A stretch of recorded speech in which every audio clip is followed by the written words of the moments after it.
औज़ुबिल्लाहि मिनश्शैतानिर्रजीम बिस्मिल्लाहिर्रहमानिर्रहीम अस्सलामु अलैकुम। आज इस वीडियो में मैं एग्ज़ाम्पल नंबर 2.2 कवर कर रहा हूँ। ठीक है, अगर 2.1 बिल्कुल सही से समझिए, वो लंबी इसी वजह से हुई थी कि उसका क्वेश्चन बहुत ज़्यादा लंबा था और उसमें जो टर्मिनोलॉजीज़ थी ना वो बहुत ज़्यादा पेचीदा थी। और वो एक तो वो क्वेश्चन भी लंबा और फिर उसमें जो नीचे ए बी सी करके पार्ट्स दिए हुए हैं वो भी बड़े मुश्किल थे। ठीक है, तो अब यहाँ पे क्या करना है, यहाँ पे ये है इंट्रोडक्शन, बुक का नाम है introduction to chemical engineering thermodynamic J M. Smith. जो भी देख रहा हो भाई इस लेक्चर को जहाँ से भी हो, ठीक है। एग्जाम्पल नंबर 2.2 है ये। अब हमारे पास इस एग्जाम्पल में कहा हुआ गया है, सबसे पहले इसका क्वेश्चन उतार लिएगा। ठीक है, क्वेश्चन उतारिएगा, फिर इस वीडियो को आगे से देखिएगा और प्लीज़ प्लीज़ इसको स्किप नहीं करिएगा। स्किप करने से ना मेरा कोई नुकसान है ना मेरा कोई फ़ायदा है, ना 2x करके देखिएगा क्योंकि नुकसान होगा फिर आप लोगों को, जो भी बंदा देख रहा है। अब क्वेश्चन में हमारे पास बोल क्या रहा है, ठीक है, क्वेश्चन पढ़ते हैं। तो क्वेश्चन में बोल रहा है कि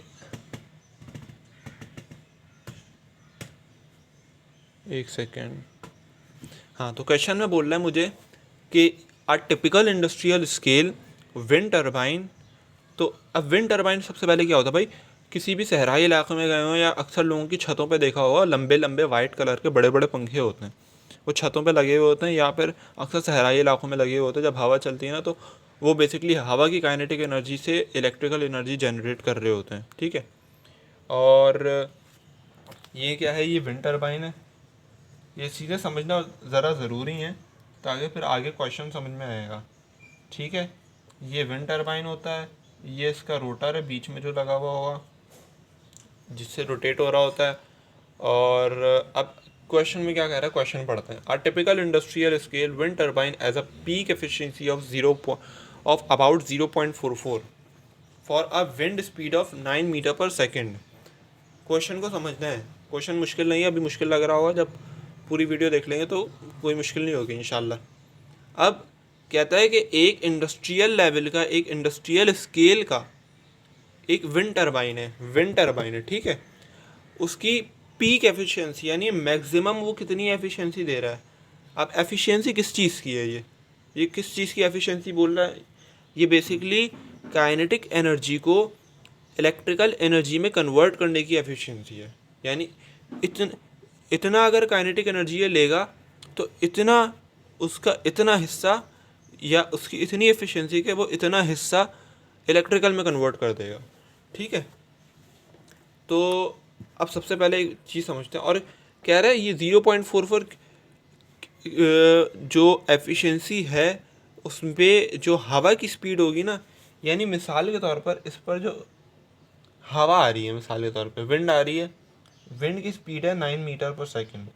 तो कह रहा है कि हमारे पास जब विंड की स्पीड 9 मीटर पर सेकेंड होगी ना तो इसकी एफिशिएंसी 0.44 होगी कि ये 44 पर 0.44 बेसिकली अगर मैं 0.44 को 100 से मल्टीप्लाई कर दूं तो 100 से मल्टीप्लाई करने की जगह मैं 100 से मल्टीप्लाई कर दूं तो 44% बन जाएगा ये।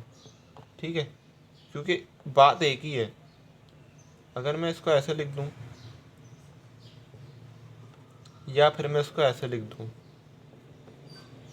तो अगर ऐसे लिख दूंगा तो ये बन जाएगा, और इसको एक और तरीक़े से लिखा जा सकता है परसेंट के तरीके से। ठीक है, तो ये तो खैर बिल्कुल बच्चों वाली बात बता रहा था मैं। तो कहता है कि 9 मीटर पर सेकंड की जब स्पीड से हवा इससे गुजरेगी तो उस पर 0.44 उसकी एफिशिएंसी होगी कि वो काइनेटिक एनर्जी को इलेक्ट्रिकल में कन्वर्ट कर रहा है। अब आगे पढ़ते हैं।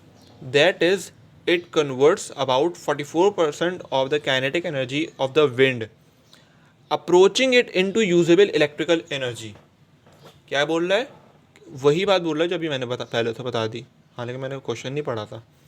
कह रहा है कि यानी कि दैट इज़ यानी कि it converts about 44% of the kinetic energy of the wind, यानी कि ये विंड की काइनेटिक एनर्जी को 44% approaching into usable electrical energy, इसको यूजेबल इलेक्ट्रिकल एनर्जी में कन्वर्ट कर रहा है।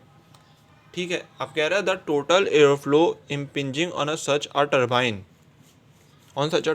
With a rotor diameter of 43 metre. Okay, rotor का डायमीटर भी दिया हुआ है।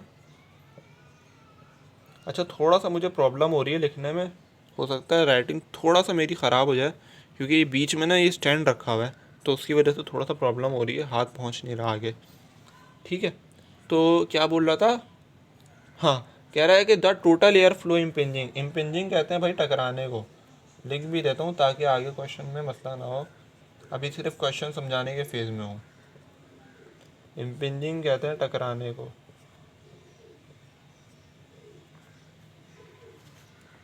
तो कह रहा है कि हवा आएगी, तो हवा जब आएगी ना, तो हवा की स्पीड 9 मीटर पर सेकंड है, 44% हवा की काइनेटिक को इलेक्ट्रिकल में कन्वर्ट कर देगा, और जो टोटल एयर फ्लो इस पर टोटल एयर फ्लो जो इस पर टकरा रही है, हमारे पास जो इम्पिंज कर रही है, टकरा रही है total air flow on such a turbine with a rotor diameter, कहते हैं जिस टरबाइन से टकरा रही है, और फिर कहता है कि turbine with a rotor diameter of 43 meter, यानी जो टरबाइन है ना, उस टरबाइन का जो ये रोटर है उसका डायमीटर है 43 मीटर। ठीक है, और फिर क्या कहता है कि the total air flow impinging on such a turbine with a rotor diameter of 43 metre, कि जो टोटल एयर फ्लो है उस टरबाइन पे जिसका 43 मीटर डायमीटर रोटर का है। ठीक, दोबारा से बता रहा हूँ, हो सकता है क्योंकि कन्फ्यूजिंग जो जुमला है ये, जो टोटल एयर फ्लो है, हवा आ रही है, टरबाइन से टकरा रही है, तो और कहता है वो टरबाइन जो है ना, उसका रोटर डायमीटर 43 मीटर है, और हवा जो टकरा रही है वो कितनी हवा है, इज़ अबाउट 15,000 किलोग्राम पर सेकेंड। हवा जो है वो 15,000 किलोग्राम पर सेकेंड आ रही है, यानी इसका जो टोटल एयर फ्लो है, यानी एक सेकेंड में 15,000 किलोग्राम एयर टकरा रही है। अब एक बात है यहाँ पर, बोर्ड पूरा नज़र आ रहा है, हाँ, तो ये जो 15,000 मेरे पास दिया हुआ है, अब बाज़ जो अहबाब होंगे ना, उनके जहनों में ये आएगा कि ये मास दिया हुआ है, ये मास है, वो आगे फार्मूले में मास लगा देंगे। This is not a mass, this is flow rate. ठीक है, यानी कि इतने सेकंड में इतनी हवा टकरा रही है, तो ये क्या है, ये फ्लो रेट है, यानी इतनी देर में इतना फ्लो आ रहा है हवा का। बात समझ में आ गई। For the given wind speed, आगे लिखा है for the given wind speed, यानी 9 मीटर पर सेकंड की स्पीड में एक सेकंड में इतनी हवा आ रही है। अब आगे देखते हैं भाई। ठीक है, क्वेश्चन समझ में आ गया, क्वेश्चन बहुत अच्छे तरीके से मैंने समझा दिया है। अब इसका डेटा बनाते हैं, क्वेश्चन एक्सप्लेनेशन फेज पूरा हो गया, अब डेटा पर आते हैं। डेटा पर आने के लिए, डेटा कोई बहुत ज़्यादा वो नहीं है, आपके पास मुश्किल नहीं है, डेटा बहुत आसान है। ठीक है, मैं भी कहीं से देख नहीं रहा, डेटा बनाना बड़ा आसान होता है। सबसे पहले एफिशिएंसी लिख देंगे, एफिशिएंसी, और एफिशिएंसी किस चीज़ की है वो मैंने अभी अभी समझाया, kinetic energy to electrical energy. ये ई एल से मुराद है इलेक्ट्रिकल एनर्जी, और ई से मुराद है एनर्जी, 44%। ठीक है, उसके बाद कहता है कि जो आपके पास v है, वेलोसिटी है।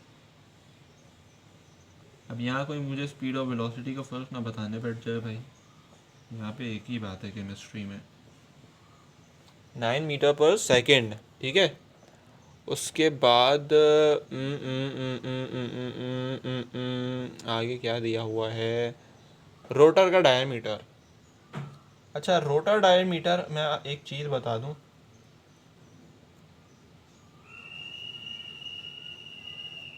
पानी आ रहा है, अच्छा देखता हूँ, 43 मीटर, उसके बाद ये जो रोटर का डायमीटर है भाई, ये कैलकुलेशन में कहीं इस्तेमाल नहीं होगा, ऐसे कंफ्यूज करने के लिए दिया हुआ है, ठीक है। कैलकुलेशन में इसका इस्तेमाल नहीं है, बस सिर्फ उस इंडस्ट्रियल स्केल विंड टर्बाइन, यानी विंड टर्बाइन की बस तारीफ खुसूसियात बयान कर दी कि उसका रोटर डायमीटर इतना है। हम क्या चार डालें उसका।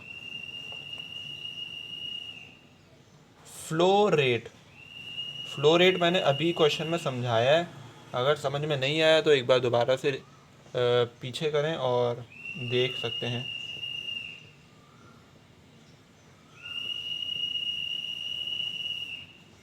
ठीक है, 15,000 किलोग्राम पर सेकेंड।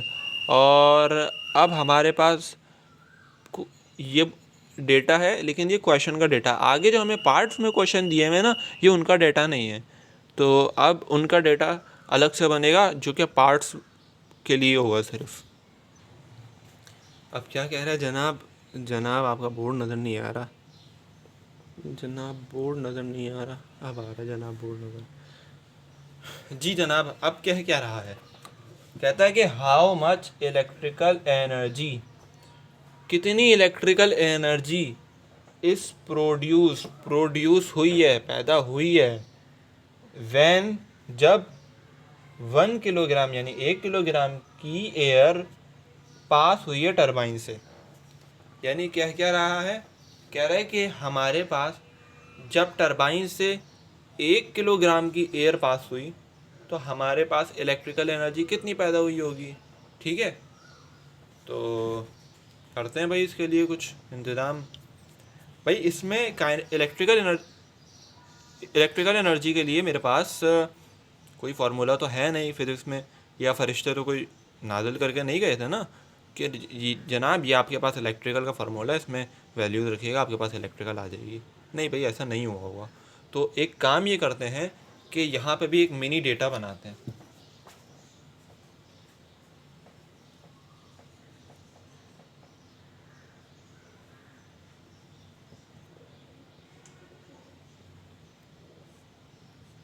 नहीं होगी भाई कोई प्रॉब्लम मिनी डेटा बनाने से, टीचर्स खुश हो जाएगा। तो फॉर ऑब्जर्वेशन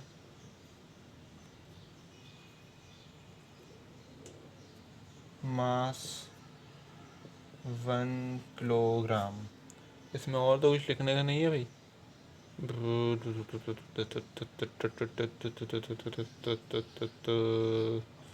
वेलोसिटी इतनी है, वेलोसिटी 9 मीटर पर सेकंड लेनी है यहाँ पर, और बस सही है, मास इतना है और वेलोसिटी इतनी है। ठीक है, तो अब पहले ये उतार लेगा, जब उतार लिया स्क्रीनशॉट ले लें। अब मैं इसका आगे कर दूँ क्योंकि मेरे पास जगह नहीं है, गरीब आदमी में। ठीक है, अब फॉर फाइंडिंग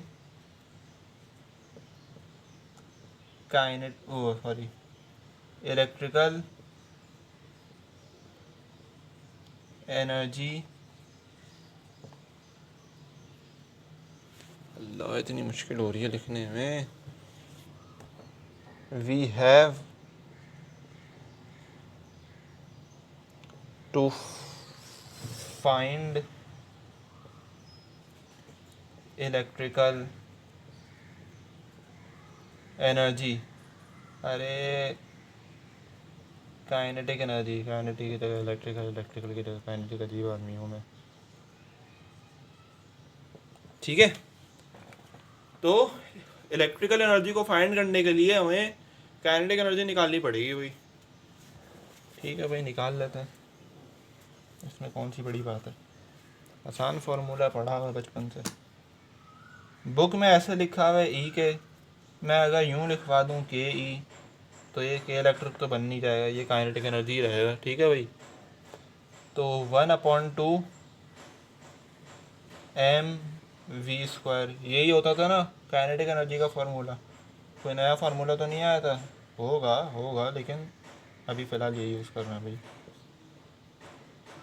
1 मास की जगह 1 रखा, क्यों 1 रखा, क्योंकि हमें क्वेश्चन में ऑब्जर्वेशन लेने के लिए यही बात बोली है कि 1 लेना है हमें। ठीक है जनाब, और वेलोसिटी हमारे पास कितनी है, वेलोसिटी है एक अदद हमारे पास वेलोसिटी क्या है यार, हाँ 9 मीटर पर सेकंड, ठीक है ना, स्क्वायर का स्क्वायर आ गया। तो जनाब बोर्ड नज़र आ रहा है पूरा, हाँ बोर्ड नज़र आ रहा है। उसके बाद हमारे पास कहता है कि ये हाफ हो गया, हाफ जब इससे मल्टीप्लाई होगा 1 से तो वही रहेगा। ये हो गया हमारे पास 81, ये आ गया मल्टीप्लाई का साइन बीच में। तो यहाँ पे क्यों नहीं लगाया वो मल्टीप्लाई का साइन, नहीं लगाऊँ एक ही बात है। तो ये हो गया 240 था 80, एक का आधा 0.5, तो आ गया मेरे पास काइनेटिक एनर्जी 40.5, और ये मेरे पास हो गया जूल्स। ठीक है, एनर्जी का यूनिट क्या होता है, जूल। उसके बाद अभी हमने काइनेटिक एनर्जी निकाल ली, ठीक है।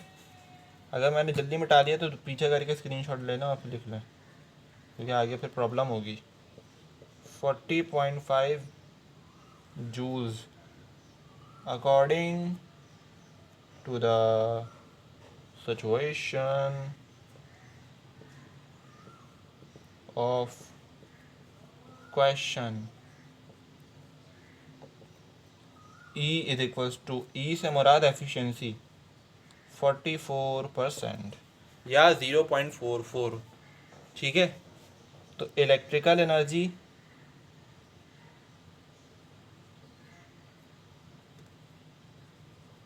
पूरा ही लिख देते हैं भाई, एनर्जी। अब हमें पता है कि क्वेश्चन वो बोला था कि काइनेटिक एनर्जी का 44% हिस्सा वो कन्वर्ट करेगा इलेक्ट्रिकल में। ठीक है भाई, हम 40 काइनेटिक एनर्जी इतनी है, हम इसका 44% हिस्सा ले लेते हैं। 44% हिस्सा ऐसे ही निकाला जाता है भाई, सही है। 44% हिस्सा निकालो भाई, कितना बनेगा, बनेगा 17.8। यार बड़ी प्रॉब्लम आ रही है। तो इलेक्ट्रिकल मेरे पास कितना आ गई, 17.8, ठीक है।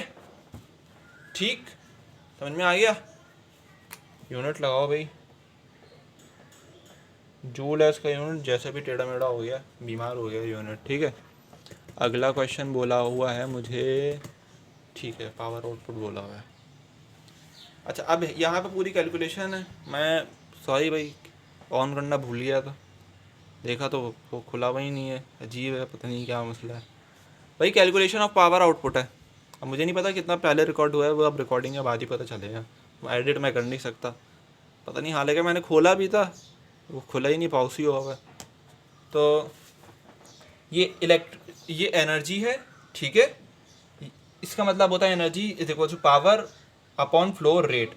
अब पावर तो हमें निकालनी है, इसलिए हमने पावर को क्या किया, अकेला छोड़ दिया, और फ्लो रेट को वहाँ भेजा। तो फ्लो रेट यहाँ पर डिवाइड हो रहा था, वहाँ पे जाके मल्टीप्लाई हो गया। तो ये फ्लो रेट हो गया। Flow rate F dot are मतलब फ्लो रेट, ये कोई मल्टीप्लाई नहीं हो रहा है, फ्लो रेट है, शॉर्ट फॉर्म में लिख दिया। अब यहाँ पर भाई कौन सी एनर्जी लगेगी, एक एनर्जी थी हमारे पास 40 और एक एनर्जी थी हमारे पास 17.8। नहीं, मेरा तो दिल चाह रहा था ना 17.8 लगाने का, नहीं भाई मेरा दिल नहीं चाह रहा था। पावर का जो रिलेशन होता है इलेक्ट्रिकल एनर्जी से होता है, ठीक है, काइनेटिक एनर्जी से रिलेशन नहीं होता। ये वाली जो है ना, ये काइनेटिक है, और ये वाली जो है ये इलेक्ट्रिकल है। तो मैंने यहाँ पे क्या किया, इलेक्ट्रिकल लगाई। फ्लो रेट मुझे दिया हुआ था 15,000, फ्लो रेट मैं समझा चुका हूँ क्वेश्चन की स्टार्टिंग में, तो देख लीजिएगा भाई। तो यह मेरे पास हो गया पावर, और 267,000 इसका मेरे पास आंसर आया वॉट। अब मुझे मालूम है कि 10 की पावर क्यूब बराबर होती है 1000 के, तो मैंने इसको मल्टीप्लाई करा दिया 10 की पावर क्यूब से, तो 267 एक्सपोनेंट क्यूब वॉट आंसर मेरा आया, ठीक है। अब मुझे पता है 10 की पावर क्यूब किलो के बराबर होती है, किलो लिखा जा सकता है, तो मैंने इसको हटा के इसकी जगह पे किलो लिख दिया। तो मेरे पास आंसर आया power is equal to 267 kilowatt. और यहाँ हुई हमारी कहानी पार्ट बी की ख़त्म। अब पार्ट सी बड़ा पेचीदा है भाई, उसको समझने के लिए ना पूरे क्वेश्चन की साइंस लगानी पड़ती है। तो क्वेश्चन हमारे पास आ गया भाई, ठीक है। तो जादू से आता है, अचानक जादू करता हूँ सामने आ जाता है। अच्छा, if there is no heat transfer to air, भाई जो हवा है ना, हवा टकरा रही है विंड टर्बाइन से, हमें कहा गया हमने उसको कोई हीट नहीं दी, ठीक है, यानी हीट उसको ट्रांसफ़र नहीं की गई। और कहता है कि and if its temperature unchanged, यानी इसमें टेम्परेचर का चेंज भी नहीं आ रहा। दो बातें इसमें कही। इससे पहली बात क्या कही, नो हीट ट्रांसफ़र, ये पहली बात है। फिर कह रहा है टेम्परेचर रिमेन्स अनचेंज, ये इसकी दूसरी बात है। पहली बात है, दूसरी बात है। कह रहा है इन दो बातों को लेकर अगर ये दो बातें उस हवा में मौजूद हैं तो कह रहा है उस हवा की स्पीड में, जब वो टरबाइन से टकरा रही है तो उस हवा की स्पीड में चेंज कितना आ रहा है। भाई चेंज ना दो एक ही सूरत में निकाला जा सकता है। मिसाल के तौर पे वेलोसिटी है, इसका भी लिखना नहीं है, v2 माइनस v1 मैंने मिसाल के तौर पे किया, ठीक है, मैंने v2 माइनस v1 कर लिया। अब जब v2 माइनस v1 किया ना, तो मुझे तो एक और वेलोसिटी भी चाहिए। मेरे पास तो सिर्फ एक ही वेलोसिटी जो कि 9 मीटर पर सेकंड, 9 मीटर पर सेकंड वाली है, एक और वेलोसिटी चाहिए होगी। तो वो वेलोसिटी है जो कि चेंज हुई है, जिसमें चेंज आया होगा, यानी जो चेंज होकर एक न्यू वेलोसिटी बनी होगी, वो वेलोसिटी है। इतना डिटेल में इसलिए बता रहा हूँ क्योंकि अभी आगे बहुत बड़ा मसला होने वाला है, ठीक है। और जो बहुत ज़्यादा कन्फ्यूजन पेश करता है कि ये क्यों किया, ये क्यों किया, अजीब। और मैं जब अपने दोस्तों को समझाया था, उन्होंने 1.5 घंटा लगा दिया था इसको समझने में। और जिन दोस्तों को बोल रहा हूँ वो कमेंट में मेंशन कर भी सकते हैं भाई, ठीक है, किन की बात कर रहा हूँ मैं। अच्छा, खैर, अब हमारे पास मामला कैसा है भाई, मुझे वेलोसिटी निकालनी है। सारा जो फड्डा है ना वो डिफरेंस ऑफ वेलोसिटी निकालने के लिए, लेकिन अभी फ़िलहाल जो सारा फड्डा है वो v2 को निकालने के लिए, कि v2 को कैसे निकाला जाए। तो v2 को निकालने के लिए, अब v2 ऐसे तो आ नहीं जाएगा। हमारे पास काइनेटिक एनर्जी का एक फार्मूला होता है, और काइनेटिक एनर्जी का फार्मूला क्या होता है, k = 12 mv²। तो v² यानी वेलोसिटी का स्क्वायर, तो वहाँ से वेलोसिटी निकल सकती है। लेकिन अब मसला ये है कि काइनेटिक एनर्जी तो इतना ताल्लुक़ नहीं रखती, तो अब क्या किया जाए। तो अब यहाँ पर एक छोटा सा एक काम किया जा सकता है कि हम लॉ लगाएं थर्मोडायनेमिक्स का। अभी समझ में आ जाएगा, ठीक है। बुक में काफ़ी डायरेक्टली वो मैं पहले बता रहा हूँ, लेकिन हाँ बुक को आंसर्स मालूम करने के लिए ना सामने रखना पड़ेगा, ठीक। तो आंसर्स वेरीफाई करने के लिए, आंसर्स वेरीफाई कर लिएगा वहाँ से, करा मैं अपने तरीके से रहा हूँ, लेकिन मेथड बुक का ही फॉलो कर रहा हूँ भाई, तो टेंशन वाली ज़रूरत तो है ही नहीं। कह रहा है no heat transfer, that's mean एक अदद ये चीज़ ज़ीरो हो गई। कह रहा है चेंज इन एनर्जी जो है ना आपके पास भाई साहब, वो चेंज इन एनर्जी तो निकालना पड़ेगा, आया ही नहीं है हमारे पास, वर्क डन भी नहीं पता हमें। तो जनाब इसको उस तरफ भेजा तो ये हो गया माइनस का वर्क डन, ठीक है। अभी समझ में आ जाएगा ये मैंने क्या लिखा है। सिर्फ हीट ट्रांसफ़र नहीं हो रही इसलिए ज़ीरो आ गया उसकी जगह, और बाकी पूरी इक्वेशन वैसे ही रही। तो जो भी हमारे पास चेंज इन एनर्जी आएगा ना वो बेसिकली वर्क डन के बराबर होगा। Sorry for disturbance. अच्छा, क्या कह रहा था मैं, पता नहीं कहाँ था। हाँ, चेंज इन एनर्जी बराबर है नेगेटिव ऑफ वर्क डन के, यानी कि जो एनर्जी में चेंज आ रहा है ना वो वर्क डन के नेगेटिव के बराबर है, यानी शायद work done on the system हो रहा है ना, सिस्टम पर हो रहा है। अब इतना समझ में आ गया होगा। अब मुझे क्या करना है जनाब, मुझे चेंज इन एनर्जी मालूम करना है। कैसे मालूम करूँगा, बहुत आसान है, बहुत आसान। बड़ी एनर्जी में तो छोटी एनर्जी को माइनस करा दो भाई।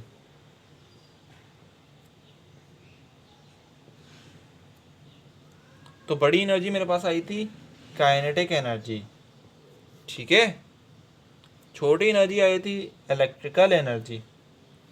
नज़र नहीं आ रहा, नज़र नहीं आ रहा, नज़र नहीं आ रहा, ठीक है। तो मेरे पास आ जाएगा 22.7। ठीक है, इतनी बात समझ में आ गई भाई। ये पूरा है। ठीक है, मैं इसको थोड़ा सा ऊपर कर रहा हूँ, लिखने में प्रॉब्लम हो रही है। ठीक है, तो मेरे पास चेंज इन एनर्जी कितना आ गया, 22.7। ठीक है, अब मैंने चेंज इन एनर्जी निकाल लिया। भाई क्यों निकाला, कुछ ना कुछ काम होगा ना, ऐसे ही तो नहीं निकाल लिया बिला वजह टाइम ज़ाया कर लिया। अब जो V2 का फड्डा है ना वो आसान हो जाएगा। क्या होगा कि हमारे पास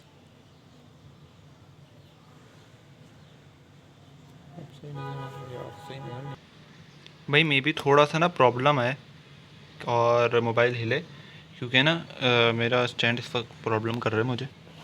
तो अब यहाँ पर क्या है, हमारे पास चेंज इन एनर्जी आया था। ठीक है, अब मैं यहाँ पे लगाऊंगा, मैं यहाँ पर फॉर्मूला लगाऊंगा। क्या हो गया, मार्कर भी प्रॉब्लम कर रहा है, नज़र लग गई लगता है। हाफ एम वी का स्क्वायर, बात समझ में आ रही है, हाफ एम वी का स्क्वायर। अब जनाब क्या करना है, अब करना कुछ इस तरीके से है कि ये एक अदद मेरे पास हाफ है। ठीक है, मास मास कितना आएगा, तो मास आएगा 1, बल्कि एक काम करता हूँ, वेलोसिटी निकालनी है ना, चेंज इन वेलोसिटी निकालनी है। तो यहाँ पे रख देते हैं E इज इक्वल्स टू, ये हो गया 2E को उधर भेजा मल्टीप्लाई हो गया, ये हो गया मास इनटू वेलोसिटी स्क्वायर। तो फाइनल इक्वेशन जो आ गई हमारे पास वो हो गई 2E मल्टीप्लाई होता है, m यहाँ पे आकर डिवाइड हो गया। कभी कभार नहीं समझ में आता ना, तो इसलिए पूरा एक एक चीज़ डिटेल में बता रहा हूँ। ठीक है, तो अब V हमारे पास ये हो गया 2E is equals to M। तो V 2 एज इट इज़ रहा, E की वैल्यू है। अच्छा जनाब, अब यहाँ पे एनर्जी, 3 एनर्जीज हो गई हैं। एक आया चेंज इन एनर्जी, एक आया इलेक्ट्रिकल एनर्जी, एक आया काइनेटिक एनर्जी। यहाँ पे कौन सी एनर्जी लगाऊंगा भाई, यहाँ पे क्योंकि वेलोसिटी मुझे चेंज हुई भी निकालनी है ना, जो कि वेलोसिटी 2 हो। V2 का फड्डा है ना बेसिकली, तो V2 क्या आ रही है, तो मैं यहाँ पे चेंज इन एनर्जी पुट कराऊंगा ताकि मेरे पास वेलोसिटी 2 आ जाए। ठीक है, तो अब 20 क्या आई, क्या थी, 22.7 आई थी। भाई कैलकुलेशन एहतियातन चेक कर लेगा, क्योंकि मैं चेक नहीं कर रहा, वो जाहिर सी बात है, मुझे तो रटा हुआ है ये क्वेश्चन। तो ये हो जाएगा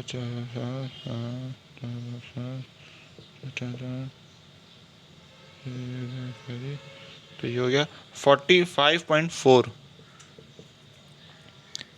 पर रूट। तो ये हो गया मेरे पास 6.7 मीटर पर सेकेंड। ये मेरे पास क्या है, V2। अब जनाब मुझसे V2 नहीं पूछा पता, मुझसे कहा था आपने चेंज इन स्पीड बताना है, स्पीड में चेंज कितना आ रहा है ना वो बताना है। तो वही बताएंगे अब हम इन्हें। ठीक है भाई, अगर मैंने जल्दी मिटा दिया तो वीडियो को पीछे करें और दोबारा से वो उसका स्क्रीनशॉट ले लें, ताकि बाद में उतारने में आसानी हो। अब V2 मेरे पास आ गया था कितना, 6.74।